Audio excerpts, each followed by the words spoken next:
Guys, this is one of the most jaw-dropping hacking demonstrations I've ever seen. It's a very clever way of abusing malicious browser extensions or vulnerabilities in legitimate extensions. The researchers are calling it polymorphic extensions. That's a fancy way of saying a malicious extension briefly transforms into a very legitimate looking extension. So the researchers point out you can first get the extension into someone's browser. So this could either be an extension with otherwise legitimate purposes. In their case, they published an AI marketing assistant. I've done a ton of research on browser extensions in the past, and you don't need to trick them to install one if you can find a vulnerability in a legitimate one, and they exist everywhere. And you can identify what other extensions they have installed. They can do this by looking for the logos, those PNG files.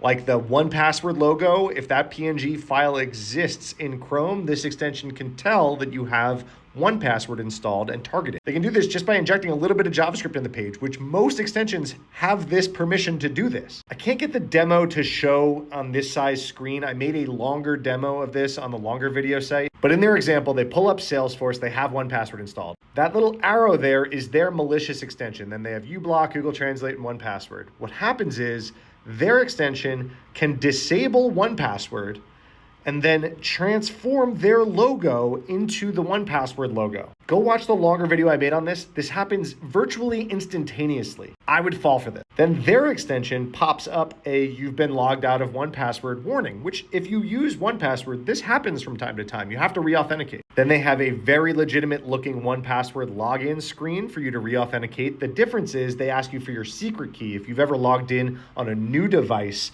with your password manager, you know that you need to do that. You don't usually need to do that when you re-authenticate. That's like the difference that you could look out for. Then the sneaky little thing re-enables 1Password right away. So it's like, oh yeah, my login worked. Fills out your password to Salesforce and you're good. In the meantime, you've given them full permission over your password manager. 1Password is just one example here. They can attack a lot of other extensions, including like crypto wallets have browser extensions, or your banking apps using probably this password manager thing. Or how about like Grammarly, which is basically a keylogger. To defend yourself, they're basically like, hey, we're using legitimate functionality in Chrome, so we're talking to Google to try to get them to stop us being able to change our logo that quickly.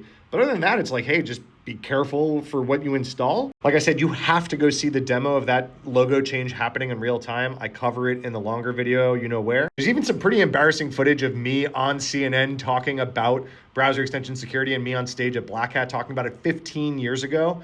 Over 15 years ago, I was wearing my puka shells to date myself. Cool research. Follow for more cybersecurity news.